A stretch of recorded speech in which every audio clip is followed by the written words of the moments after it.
What's up, everybody? It is Broken Havoc here on the Broken Havoc podcast, here to review SmackDown from August 6th, 2021, coming to us from Tampa, Florida. My apologies if my voice is a little low because I am filming this at night, so my voice is going to be low for this entirety of this whole review because I'm filming this at night. So just let you guys know that. But what are my overall thoughts on SmackDown as a whole? I thought this was an okay show, not a good show, not a bad show. I was kind of in the middle with it. I mean, when it comes to SmackDown, I'm more entertained from what I see on SmackDown than I see on Raw. Raw is the worst show in the history of television and the worst show in the history of professional wrestling. That show sucks. Like, it's just really terrible. But when it comes to SmackDown, I mean, this show, it had its ups and it had some lows as well. I mean, we had matches that really did not need to take place if you look at it from a retrospect. I mean, we had Zelina Vega versus Bianca Belair in a match that didn't really need to happen on television considering the outcome of the match, which we saw Zelina Vega lose the match and now she's no longer going to get the title shot. I mean, it makes no sense. Why would you book the match? But yeah, I mean, overall thoughts, of course, we had Edge and Seth Rollins continuing their feud. We had two matches announced, of course. The big match that was announced was Sasha Banks versus Bianca Belair, which I'm extremely excited to see. That match, of course, I saw live at WrestleMania Night 1, which was an awesome match, by the way. And I'm really excited to see what happens August 21st at SummerSlam. Hopefully, it still happens in Las Vegas because I know the Delta variant is going rampant right now, and there's a lot of worries on both WWE and AEW. Let's hope that it's going to happen in Las Vegas. But before I get on with the SmackDown review, of course, on my Dynamite review, I made two announcements. I will state them again in this video. Of course, with Rampage coming up next week, I'm starting to upload Rampage reviews every Saturday. So starting next Saturday, I'm going to be uploading my SmackDown and AEW Rampage videos back to back separately. It's going to be an awesome time. Of course, I'm definitely excited to see what happens on AEW Rampage. It's a big time for AEW. It's really the most important time in AEW. If you look at it, I mean, they're signing guys like Daniel Bryan and CM Punk. I mean, who isn't excited? Let's be 100% honest here. But yeah, next Saturday, I'm going to be uploading my Rampage reviews and SmackDown reviews every Saturday. I'm going to be uploading those reviews back to back. So that is going to be awesome to see. And of course, the second announcement is SummerSlam and All Out, of course, the two biggest shows this year. Screw WrestleMania. These are the two biggest shows of the year. My reviews for these shows, I'm going to be live streaming after each respective pay-per-view. So after SummerSlam, I'm going to be live streaming. And of course, after All Out, I'm going to be live streaming the review as well. So it's an exciting time for the channel. The first time we're going to be getting the Broken Havoc podcast live on YouTube. It's going to be awesome to see. My first time live streaming. So I'm a bit nervous, but you know, hey, you got to bet on yourself and you got to take a chance. So I'm definitely excited to see what comes out of it. Hopefully, if these are successful, I do more live streams in the future. But back with SmackDown, the show starts with Sasha Banks coming off the heels of what happened at the end of SmackDown last week, of course, attacking Bianca Belair after that tag match, which I thought, you know, I knew that Sasha Banks was eventually going to turn on Bianca Belair, but I felt like I felt like Sasha should have returned like a couple weeks prior, like at Rolling Loud. Of course, WWE did they filmed a couple matches at Rolling Loud. I honestly, it would have been awesome if Sasha Banks just came and attacked Bianca Belair out of nowhere. But hey, it is what it is. It's WWE for you. They do a lot of weird stuff. So she's on the microphone and she says it's boss time on Friday night. SmackDown says she came back for her spotlight that she deserves. She says that she created as well. So the spotlight that she deserves and the spotlight that she created. She will never let anyone steal her spotlight ever again. And then all of a sudden shows a video package of what happened last week. She says last week she exposed Bianca Belair. She says it was so easy and says week after week she had been making mistake after mistake. Says Bianca would be nothing without her. There would be no ESPYs and no main event at WrestleMania. Says that she was crying when she was standing in the ring across from her with the greatest of all time. Says there was no thank you and says when she was sitting at home, she was thinking about the way that Bianca disrespected her. She returned to SmackDown for one reason only, and that is to make Bianca pay. Bianca comes out, says Sasha will not be standing when she comes in the ring, and she thinks that she is nothing without her. Says the last time she checked, she was begging her to choose her after she won the Rumble. So you got Bianca starting to get those jabs at Sasha Banks. Says that she does not want her to shine. Says she has been shining and representing. All of a sudden, Bianca comes into the ring. Sasha all of a sudden retreats, and she stands on the announce table, and Bianca says that if she wants the title, then it's on. Then all of a sudden, Zelina Vega comes out and says that this is not happening right now. Asks Bianca if she's lost, and says Bianca accepted her challenge. And Bianca says that she will see Sasha at SummerSlam, and she will fight Zelina tonight on SmackDown. So, what are my thoughts on this segment? I thought this was an awesome segment to start off the show. In my opinion, Zelina Vega is an awesome promo. I will say that. She's a really good promo. Last week's segment was kind of random out of nowhere because you had people like Carmella and Zelina Vega just coming out of nowhere and just talk about how they want the title shot against Bianca Belair, in which we all know Sasha Banks is wrestling her at SummerSlam. I mean, they didn't even have to announce the match. Everybody knew the match was happening. But, this segment in particular blows last week's segment out of the water. I really enjoyed this segment. It was a good opening segment. For the first time in a while, we didn't have something Roman Reigns related open the show. Or maybe I'm wrong because, a couple months ago, they did have that segment where Sonya Deville opened up SmackDown with all the champions on the stage, which made no sense whatsoever. But, first time in a while, we have no Roman Reigns related segment on SmackDown, which, it's great to see. But Bianca Belair is an awesome champion. Of course, I'm really excited for Sasha Banks versus Bianca Belair at SummerSlam. It's going to be an awesome match to see, in my opinion. I'm really excited to see what goes down in that match, because I saw the match at WrestleMania Live, WrestleMania Night 1 in Tampa. It was an awesome match, an awesome main event, and a really good match as well. They're going to tear the house down in Las Vegas. I guarantee you that. Dominic is backstage with Rey Mysterio Rey Mysterio is talking with his son Dominic about challenging Jey Uso to a match. He knows he is hungry, but Rey wants to bring those titles back to their family, all that stuff. So, Dominic is saying, hey, I don't need your help, and blah, blah, blah. So Dominic, of course, is being a rookie at rookie best. We got Dominic versus Jey Uso, of course, one half of the SmackDown Tag Team Champions. What are my thoughts on, first off, this match? I don't know why this match is happening. They're going to be facing the Usos at SummerSlam. I believe so. I don't know if the match was announced already, but I do assume that match is going to be happening. I think the match was already announced. But, I don't know why. If that match is most likely happening at SummerSlam, I have to look it up. I don't even know if the match is already announced, but I assume that match is happening. If that match is happening, I don't know why this match is... they have matches like this. We had Jimmy Uso versus Rey Mysterio last week. We had the Usos and the Mysterios wrestle every week on SmackDown now. This is like a common thing. Like, why are we seeing this match? If this match is going to happen, this is the thing with WWE booking, man. Once they book a match, then, like, for example, like this is the same thing with Nikki Cross, Charlotte, and Rhea Ripley.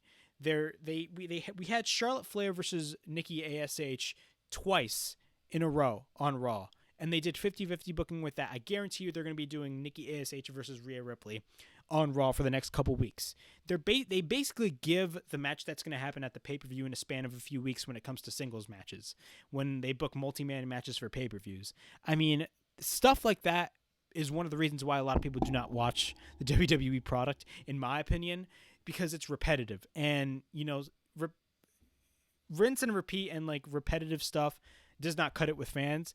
Every week the fans want to see something new. And that's why I praise AEW Dynamite so much, is because of the fact that every week we see things that are different. We don't see the same matches over and over again. Typical WWE booking, we see constantly rematch after rematch after rematch, and it's getting annoying. Like, how many times we saw Jackson Ryker versus Elias on Raw?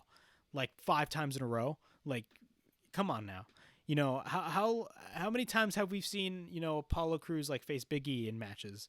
Like, you know, stuff like that. I mean, you know, typical WWE booking. But the match starts, both lock up. We get a shoulder tackle by Jay. We get a drop kick by Dominic. We get a forearm by Dominic after that. We get an arm drag off the top rope by Dominic. Jay regains control after that. We get a cover by Jay. We get a near fall. Then a slam by Jay. Rights by Dominic. Then a right by Jay. Both exchange shots on the outside. We get a kick by Dominic on Jay onto the barricade. Dominic hits a sunset flip off the apron onto the barricade on Jey Uso. Once we're back from commercial break, Jay is in control. During the break, Jimmy interferes in the match while the referee's not looking, of course, and he hits Dominic with the right hand. That's why Jay is in control of the match. We got a pump up neck breaker by Jey Uso. We got a cover and a near fall. Jay runs into the corner when Dominic ducks. We get a neck breaker by Dominic. We get a cover by Dominic and a near fall. Then we get a springboard moonsault from the middle rope by Dominic. We get a cover and a near fall. After that, Jay misses an enziguri. Dominic takes Jay to the second turnbuckle. Then he hits a 619 on Jey Uso, that being Dominic. Jay hits a cheap shot, and then we get a senton by Ray. Then Dominic misses a frog splash. We get a super kick by Jay. Jay goes to the top. Jay hits the splash, and what happens? Covers. Jey Uso wins the match. Overall thoughts on this match. Again, this match does not need to happen. How many times we've seen the Usos and the Mysterios face off in singles matches now? I mean, a lot of times. I mean, it's not necessary, but I will say this match was not bad. It was a pretty good match. You know, at some points in the match, I actually thought Dominic was actually going to go over, but I don't know. I feel like they're going to be doing something when it comes to Dominic, considering the fact that, you know, Rey Mysterio's like, you know, you make some mistakes, all that stuff. Hey, you never know. They could do something with Dominic, and I do not think that the Usos are dropping those tag titles anytime soon, if you ask me. I mean, the Bloodline is dominant right now. That's like the best thing on it's the best thing on not only the SmackDown brand, but it's the best thing on Raw. I mean, on Raw and WWE. My apologies. They're not even on Raw. Nor do I want them to be on Raw. My apologies for saying that. I messed up. All right. We get a backstage interview with Edge. He talks about the actions that Seth Rollins caused last week, of course, when Edge was about to make his way to the ring. Seth Rollins, during the commercial break, attacked Edge. So he calls him a selfish bastard and says that the issue with Seth, you know, this issue with Seth and him has been going on for the past few weeks, and it needs to end. It says that when Seth comes into the building and gets in the ring, he will show him what a selfish bastard he is. You know, one thing I will say about this whole Seth Rollins and Edge feud is that I'm really enjoying this feud. You know, Seth Rollins and Edge will absolutely kill it at the pay-per-view. You know, they're going to tear the house down. You know, I did say that with John Cena and Edge, and I did state that with Bianca Belair and Sasha Banks. But this match in particular, Seth Rollins is one of the best in-ring performers, or the in-ring wrestling. His in-ring work is amazing. He's one of the best in-ring performers in the history of wrestling right now. In the modern-day history of wrestling, he's one of the best in-ring performers. You know, he's really good in the ring. Edge as well. At his age, he looks great. You know, these guys are going to mesh well. They're going to know how to work really well when it comes to the match at SummerSlam. So I'm really excited to see what goes down. But this is not the end of me talking about Seth Rollins and Edge, because they got a segment later on in the show. We got Shinsuke Nakamura versus Apollo Crews in an Intercontinental Championship contenders match. So basically, it's a non-title match. First off, we don't need contenders matches. Just call them non-title matches. Again, I stated this in my Raw reviews. You're confusing the audience by making them think this is a number one contenders match. But instead, it's basic. I mean, it makes no sense. Just call it a non-title match. I mean, stuff like this confuses the audience. I hate the fact that they're calling non-title matches contenders matches. That is the stupidest thing I've heard, but whatever. You know, WWE tries to act sports-centric, but, like, they're doing everything backwards and bringing in the wrong people. Like, this is the same company that brought in Adnan Virk for Raw. You guys remember that? Yeah. I don't think you guys did, but, like, come on. Adnan Virk, Jimmy Smith. I mean, like, bruh, really? Contenders match. Just call it a non-title match, for God's sakes. It's so simple. They're trying to like distance themselves away from everything pro wrestling, bro. It's the funniest thing ever. All right. We get waist locks by both. We get a kick by Cruz. Oh, yeah, I forgot to mention, Rick Boogs was also shredding the guitar, and Pat McAfee was marking out like usual. Funniest thing ever, and also one of the best things ever. We get waist locks by both. He kicks. We get a couple kicks by Cruz. We get a shoulder tackle by Cruz. Kick on Cruz. We get a cover by Nakamura. We get a near fall. After that, Cruz drops Nakamura onto the ring. Then we get a clothesline by Cruz. Then a slam by Cruz. We get a cover and a near fall. A knee by Nakamura. Nakamura with the knee onto the turnbuckle.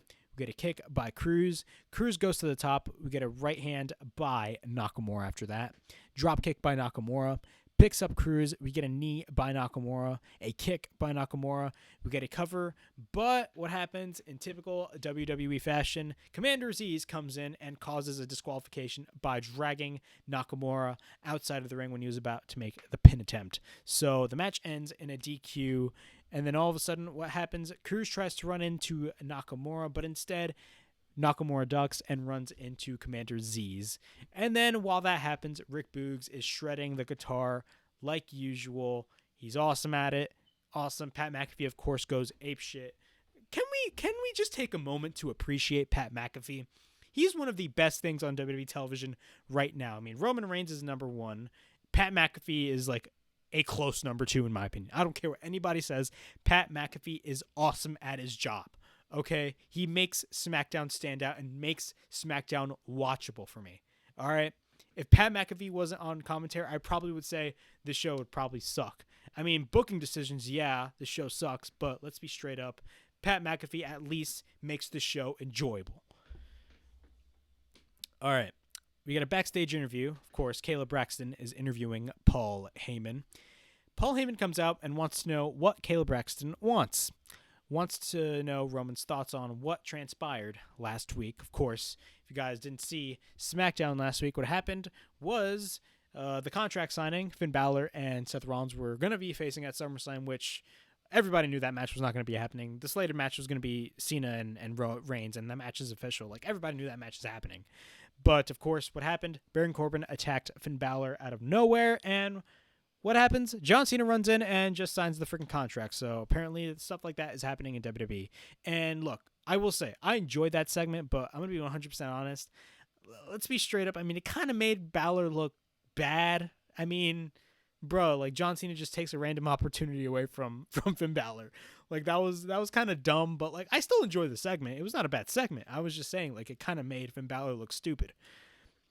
But he says that if the Tampa Bay Schmuccaneers, he didn't call them the Buccaneers, he called them the Schmuccaneers, signed Tom Brady for another year and gets $75 million. It says that if he bashed him with a kendo sticks and signs a contract, what do you think would happen?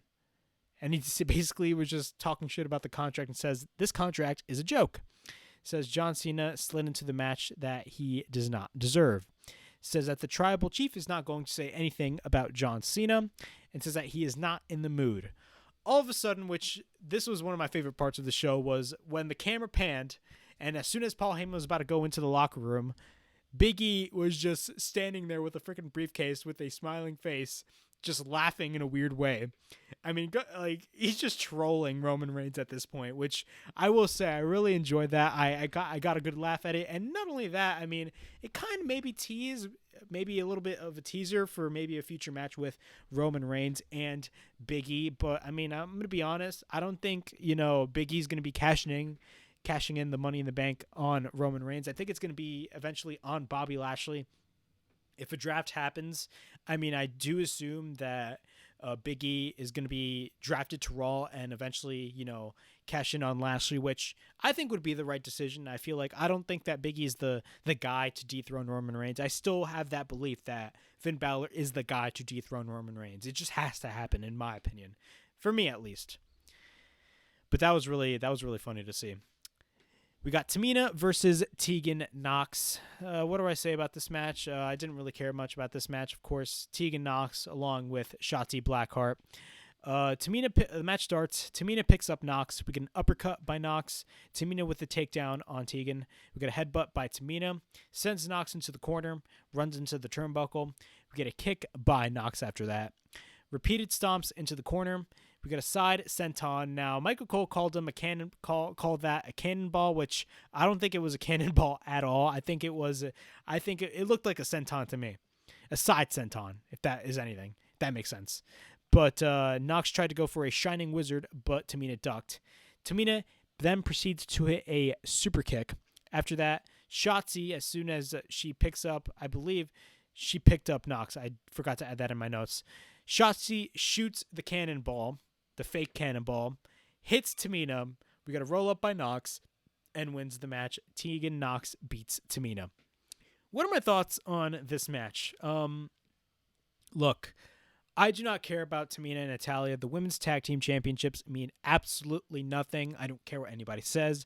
Those titles are meaningless considering the fact that WWE does not put any emphasis on actual tag team wrestling when it comes to the women. You know, if they were gonna put any emphasis on those titles, they would have actual women's tag teams. But all they do is just put two women together that don't have any chemistry whatsoever, and they just put two women together and boom, you got a tag team. They don't have any actual tag teams in the tag team division.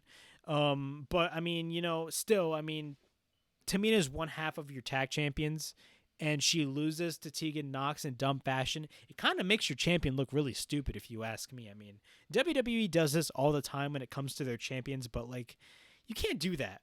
That is terrible booking, and it's dumb booking, and it's lazy booking. I mean, WWE is known for their lazy booking, so, you know, it is what it is.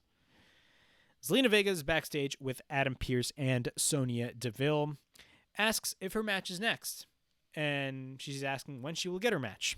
Sonya says that the contract does not say anything about a title match. Says Bianca does not make the matches, Sonya does. Or she does, I should say. Says that she will wrestle Bianca, and if she wins, she will face Bianca for the SmackDown Women's title. Great. Now, the outcome of this match made absolutely no sense, considering the fact that Zelina Vega lost. So, I mean, what was the point of having that match? But I'll talk about that match later on. We get a segment with Edge, of course, the Rated R superstar, the ultimate opportunist. He thanks Tampa and says from his understanding, Seth Rollins isn't in the building. He does not blame him, because if he was here, it wouldn't work out for him, because then Edge would be in jail. Funny line. Says he caused him the Universal Championship, and says if the roles were reversed, he would have done the same thing. Says he and Seth are similar, and then says that this needs to end. So then, all of a sudden, Seth Rollins, the architect, is on the Titantron. And what happens? Seth states that he's seen it coming. Says Edge is right. They are similar. But if the ultimate opportunist was like the architect, he'd always have a plan B. And then Edge states that he does have a plan B. So Edge states that it can be him and Seth for the first time ever at SummerSlam. Seth then proceeds to laugh after that. Says that he is the one that makes the shots. And says that he has to think about it, or he should think about it. Tells Edge maybe he should think about it as well. He says he knows what happens when he stomps to the head, and, you know, he knows what happens when he stomps to a head with a healthy neck. It says what would happen if their neck was fused 3 times. It says he's going to come back and his career is gone.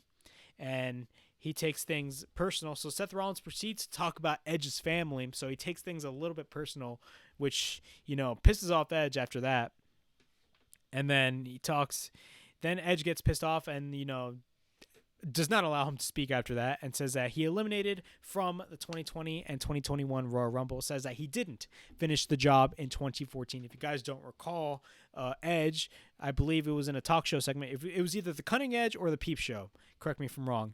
But it was during the Authority is released from power, because at Survivor Series, Sting basically helped Dolph Ziggler make the pinfall, and the Authority were out of power. And then, you know, in that segment, Seth Rollins was about to curve stomp Edge, but then John Cena came out and says, I bring back the Authority, and proceeds to not curve stomp Edge. So, you know, stuff like this, I mean, I love the fact that they're connecting the dots. So a lot of continuity is going on. I love the fact that they're acknowledging that he eliminated Seth Rollins from the 2020 and the 2021 Royal Rumble as well. So that is awesome to see as well. So yeah, that's pretty awesome to see. So it says that he's trying to walk in his footsteps. And then after that, he says Rollins says that he's better than him, and then all of a sudden Seth accepts the challenge. What are my thoughts on this segment as a whole? I really enjoyed this segment. This was a really fun segment to watch. I love the interaction with Seth Rollins and Edge. I love the fact that, Edge was starting to get pissed off as Edge was starting to get pissed off as soon as Seth Rollins will start, taking things to a personal level. But, this match is really going to be awesome. These two guys are going to kill it on the pay-per-view. I'm really excited to see what goes down. Who do I think is going to be winning the match? That's kind of a hard question. It's kind of a hard question because I honestly do not know who's going to be winning this match. One instance, you can have Seth Rollins beat Edge, and then you can have the momentum on his side, and then you could eventually face Roman Reigns in a mini feud, which, of course, would be for some good build, but, I mean, I don't know. On the other hand, you can have Edge win the match as well, but I mean, we do not know what's going to be going down on this show. So, overall thoughts, I really enjoyed this segment. This was one of the best things on SmackDown, and I'm really excited for Seth Rollins versus Edge at SummerSlam. Like 3 matches I'm excited for. Edge versus John Cena. Not Edge versus John Cena. I'm 3 matches that I'm excited for. Roman Reigns versus John Cena. Sasha Banks versus Bianca Belair, and Edge versus Seth Rollins. Goldberg and Bobby Lashley, I do not care about whatsoever. That match, I guarantee you, that match will be the first match on the card. Nobody will care about that match at all. That match is going to be like 3 minutes. I will be shocked if that match is 10 minutes. Like Goldberg cannot wrestle a match like longer than 10 minutes. Like from what I've seen in his modern matches in WWE in recent years, ever since 2016. I mean, his best match for the past few years in WWE was his match with Brock Lesnar at WrestleMania 33. That was an awesome match, one of the best matches I've seen. Because they instantly just went straight to beating the shit out of each other as soon as the match started. You know what I'm saying? But like, I doubt Lashley and Goldberg will last like over 5 minutes. I will be shocked if that match does. We got a backstage interview with Finn the Prince Balor. Finn is pissed off, basically. Says that he was close to signing the contract for the Universal Championship, and it was all because of Baron Corbin. Says if Corbin sunk so slow, he should learn to mind his own business. Says if Corbin, if he needs to show some integrity, he would, and if he wants to get his back up on his feet, show some integrity. And says that when he is done with Corbin, he has a bone to pick with John Cena. So the story that they're telling here, I mean, it's kind of confusing because we really do not know what's going to be going on when it comes to Finn Balor's case with John Cena and Roman Reigns. John Cena and Roman Reigns is going to be one of the best matches of the year. John Cena, especially like in years like 2015 and 2016, has been putting match of the year caliber matches, and John Cena was one of those guys that was always criticized by a lot of people, saying he's not a good wrestler but he's a good entertainer. But in recent years, I mean, John Cena has been putting match of the year caliber. But I mean, when it comes to Finn Balor's case, I mean, like, who knows what can happen in Finn Balor's case? I mean, are we going to be seeing a match with Finn Balor and John Cena? Who knows? We're going to have to watch SmackDown for the next few weeks to see what goes down. I still think that Finn Balor is the one to dethrone Roman Reigns in the future, but I will talk about that later on in this review. We got the Street Profits versus Dolph Ziggler and Robert Roode, or I should call them the Dirty Dogs, because that's what WWE calls them. They call him the Dirty Dogs. So as soon as this match started, like right after the Balor segment ended, we got a little bit of news. Apparently, well, I shouldn't say apparently, this actually happened. WWE was releasing a bunch of NXT talent as soon as the show was going on. Like when the show was going on, when this match was starting, all of a sudden we see on Twitter from Sean Ross Sapp from Fightful that, there's a bunch of NXT releases, and they're shocking releases. I'm going to be taking a moment to talk about that. Which I should have had a little bit of a layout showing a picture of the releases.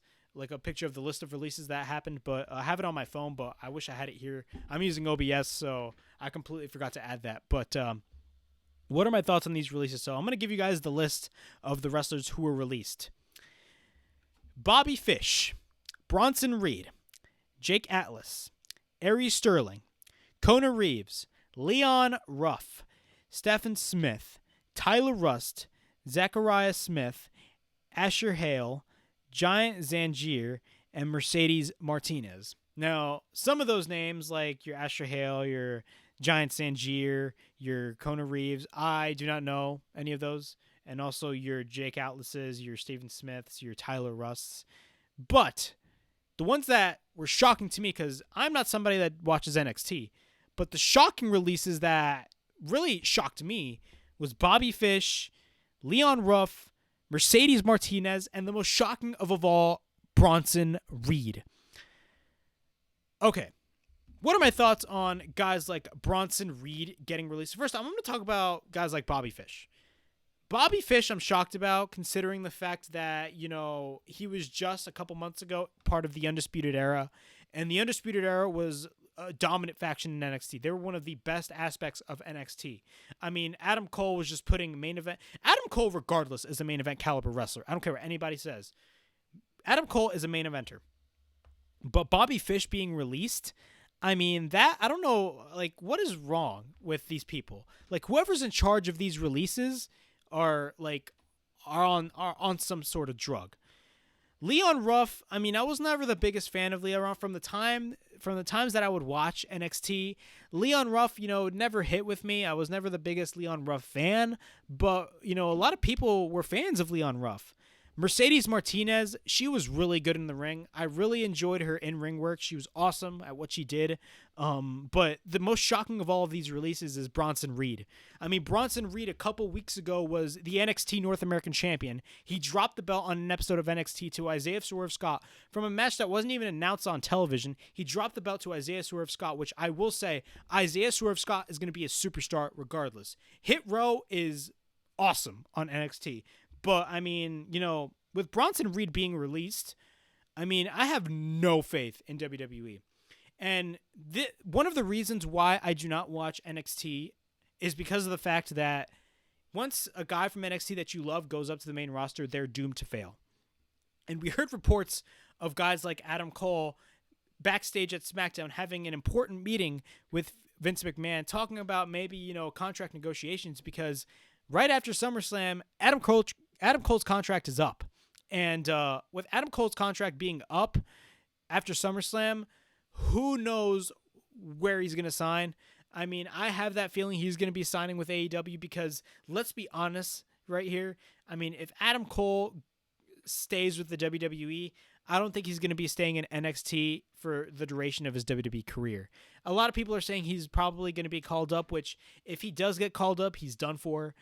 I mean, we've just seen with Karrion Kross. I mean, Karrion Kross is the NXT champion, and he lost to Jeff Hardy in 2 minutes. He wrestled Keith Lee the next week. He was originally slated to lose to Jeff Hardy again, but of course, Jeff Hardy, the report came out that Jeff Hardy tested positive for COVID-19. Hopefully he recovers. But I mean, he beat Keith Lee, so it was a lose-lose situation for the fans. And then the next week, he lost to Keith Lee again. No, he didn't lose to Keith Lee again. He beat Keith Lee. So, I mean, no, he lost to Keith Lee again. My bad. My bad. I'm getting confused here because, stuff like this really just kind of gets me fired up. But, like, I mean, with these NXT releases, I mean, like, it goes to show you, like, does WWE really care about NXT? I mean, I don't know about you, but I feel like WWE does not care about NXT at all. They never cared about NXT. NXT is the bastard child of WWE, whether you like it or not. To the people in charge of the main roster, to the higher ups, your Vince McMahons, your Bruce Pritchard, your Johnny Aces. I mean, NXT is the bastard child. NXT is the equivalent of WCW to Turner Broadcasting. NXT, NXT just the main roster, there's a complete like separation from the main roster to NXT. Like there was a couple years ago that they treated NXT as a legit third brand. Now they're treating it more as a developmental. Now granted, NXT was always a developmental brand, but for the past few years, for the years from its heyday, from the years, the 2016s, your 2015s, your 2017s, your 2018s, your 2019s, NXT didn't really feel like developmental brand because let's be honest, it was legitimately a third brand. But I mean, NXT stands for the next generation. I mean, a lot of the wrestlers that are in NXT are not developmental wrestlers. Adam Cole is no developmental wrestler at all. Adam Cole is a main event level guy who is WrestleMania main event caliber. Adam Cole is a future WWE champion, a future Universal champion, and a future megastar, in my opinion. How do you not look at a guy like Adam Cole and be like, this guy is how do you look at Adam Cole and say that he's not a superstar? Like, Adam Cole is a superstar. And, with these reports of these NXT releases, the fact that Adam Cole was in a meeting with Vince McMahon and these releases were going on now goes to show you what they think of NXT. So I just want to get that out there. I mean, what are my thoughts on these NXT releases? I think it's, these NXT releases are some of the names that are on that list I didn't even know of. Because let's be real, I don't even watch NXT because there's no reason for me to watch NXT. I'm going to be 100% honest. That doesn't mean I hate NXT. That I'm just telling the truth. There's no reason at all for me to watch NXT. But some of the names like Bronson Reed, I mean, there were reports earlier that, the main roster was looking at, there was rumors of him getting called up to the main roster. Now, granted, he would have failed on the main roster, let's be honest. I mean, look at what they did with Keith Lee. Keith Lee was awesome in NXT. He had really good matches with guys like Dijakovic, Adam Cole, of course, Karrion Kross. But I mean, when they brought him in, I mean, in NXT, Keith Lee, I mean, did a bunch of crazy shit. Like he do moonsaults. He for a guy his size, I mean, you barely saw guys his size do the things that Keith Lee would do in NXT. But then once they called him up to the main roster, they basically made him into a typical big guy. Like you're like bruh. They changed everything about Keith Lee, from his theme music, from his ring attire. Not only that, from his in-ring work. He was much slower on the main roster than he was in NXT. And, with guys like Bronson Reed, I mean, getting released, I mean, this is the stupidest thing that the company is ever doing. I mean, WWE has released more talent this year alone than they did last year in the history of the company. I mean, if this is not an indication of the fact that the company is being sold, I mean, I'm sorry, but I mean, the company's definitely being sold. To who, we do not know, but I do believe for a fact that the company's being sold. But I mean, with guys like Bronson Reed being released, I mean, that is a stupid decision by WWE. NXT as a brand, look, if Adam Cole makes the decision to leave, it's going to be a huge blow for NXT. And let's be 100% honest, when Adam Cole leaves, NXT as a brand is dead. NXT as a brand is dead, and I don't know why they are on USA Network.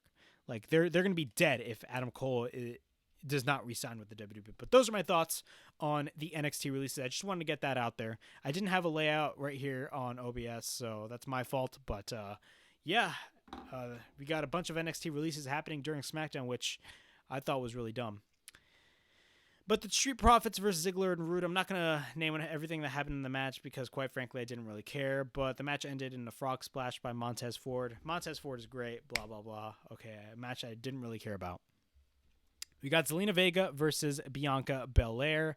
What are my thoughts on this match? I mean, I stated earlier in my review, this match did not need to happen at all. But, I mean, WWE booked this match, to maybe build up Zelina Vega. I don't even know. But the match starts. We get a takedown by Belair. We get double knees by Vega. Repeated rights by Belair. Belair takes Vega into each corner. We get a roll-up by Vega. Bianca picks up Vega after that. Takes Bianca to the second rope. Then Vega grabs the hair of Belair. Belair proceeds to kick Zelina Vega. Zelina's on the outside. Belair picks up Vega after that. Then all of a sudden, Sasha Banks comes out of nowhere. Vega lands on the apron. Vega with a Hurricane Rana. Got a cover and a near fall. We got a shoulder tackle by Belair. Zelina with a submission attempt. So she multiple times in this match she tried to go for a sleeper hold. Got a roll up by Belair, a near fall. Then after that, Belair powers up. Then we got a sunset flip by Vega. Belair after that plants Vega to the mat. We got a standing moonsault. So she goes from doing a cartwheel to a standing moonsault, which looks awesome, by Belair on Zelina Vega. Vega then proceeds after that to apply a headlock. We got a sleeper hold attempt again by Vega. Belair escapes. Vega again goes for the sleeper hold. Belair counters with a suplex. Tries to go for the suplex again. We get a counter by Vega in which she hit a DDT. After that, we get a cover and a near fall. A knee by Vega. Vega tries to go for the Hurricane Rana, but Belair counters and drives her into the barricade. After that, Belair picks up Vega, then hits the KOD, the Kiss of Death, onto Zelina Vega and wins the match. Overall thoughts on this match, the stipulation of this match was if Zelina Vega won this match, she would get a title shot against Bianca Belair, but, that's not going to be the case. What was the point of this match, to be honest? If you booked that stipulation for Zelina Vega, first off, it could be a lose-lose situation as well because of the fact that, if Bianca lost, it would make the champion look stupid and, going into the match at SummerSlam, you'd assume that, oh yeah, Sasha Banks is going to definitely beat Bianca Belair. But stuff like this makes no sense. What was the point of this match? Why did you book the match? If you booked a match in which Zelina Vega was going to get a number one contender shot against Bianca Belair, if she beat Bianca Belair, and you had her lose, what was the point? What was the point? You know what I mean? There was no reason for WWE to book this match at all. It makes no sense whatsoever, but it's typical WWE booking. Roman Reigns is backstage with Paul Heyman. Paul Heyman says Finn Balor and Baron Corbin is up next, and Reigns says he's interested. Great. All right, so we get Finn Balor versus Baron Corbin. So Balor tries to go after Corbin as soon as the match starts. Baron Corbin grabs the mic, of course. First off, I want to mention one thing about Pat McAfee, and you know why Pat McAfee is awesome? Is that he can say whatever the hell he wants on commentary. He called Baron Corbin broke-ass Baron Corbin, which was the funniest shit I've ever heard in my life. He called him broke-ass Baron Corbin. That was the funniest thing ever. But Corbin grabs the mic.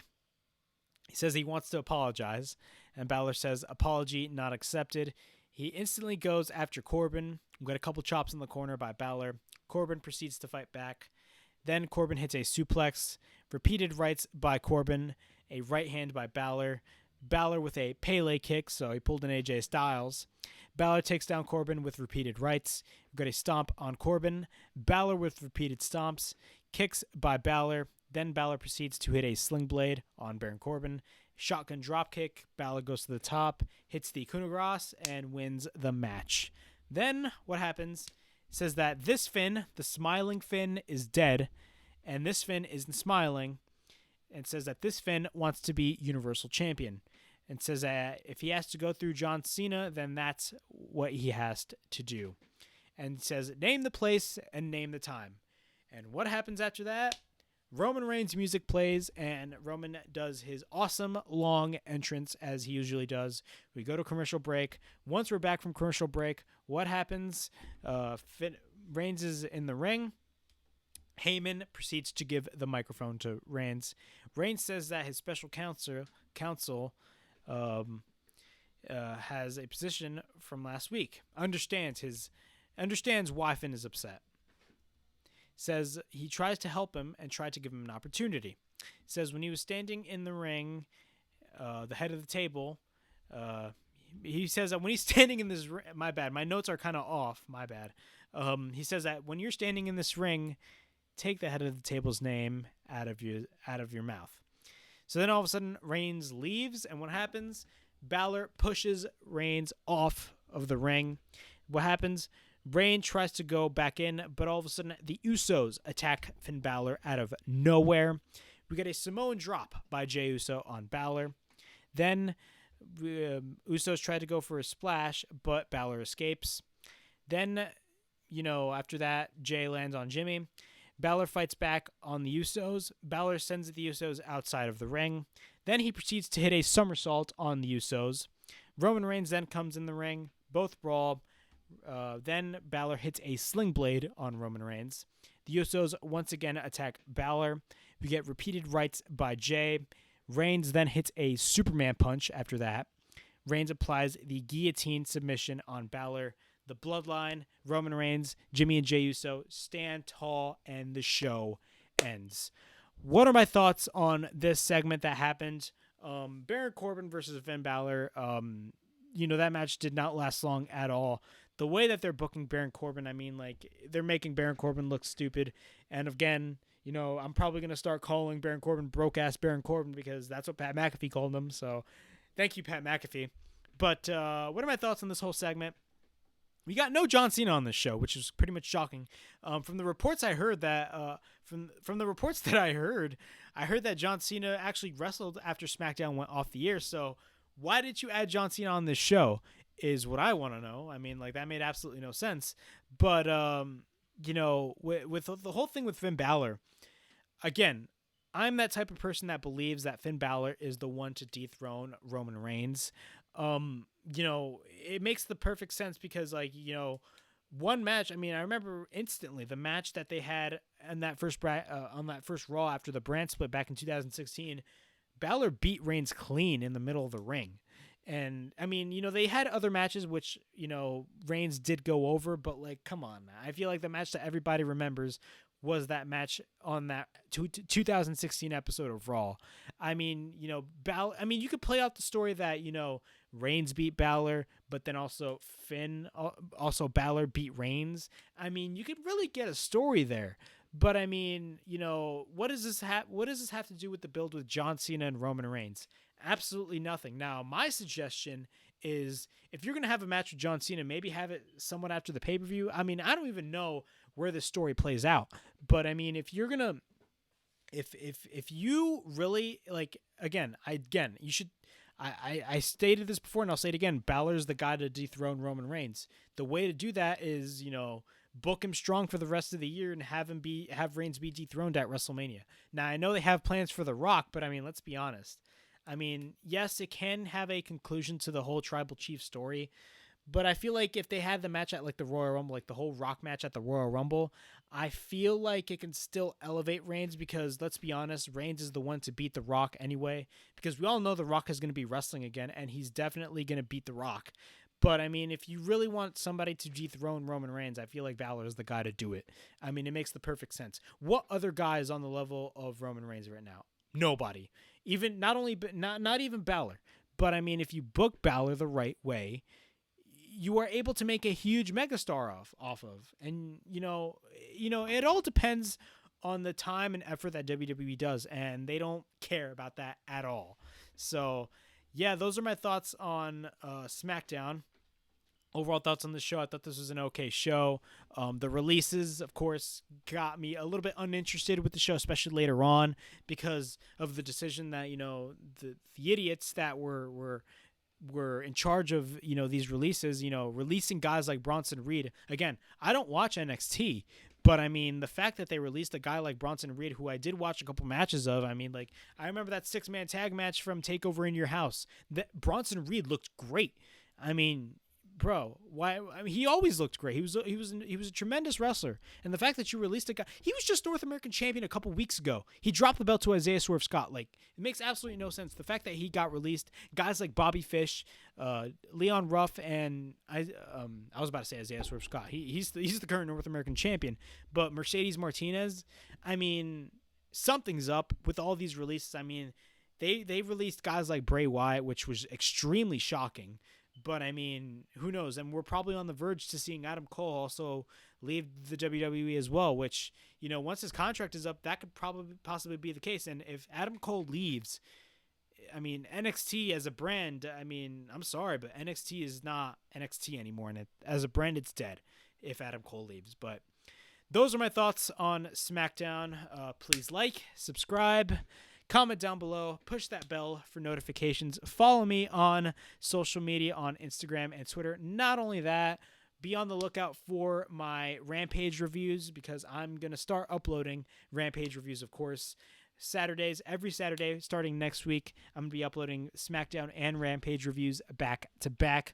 Also, be on the lookout for those live streams. Of course, I'm going to be live. The Broken Havoc podcast is going to be live after SummerSlam, and it's also going to be live after All Out because those are the two biggest shows of the year. So I'm definitely excited for those, but be on the lookout for those videos, and please subscribe to the channel. And this is Broken Havoc from the Broken Havoc podcast, signing out.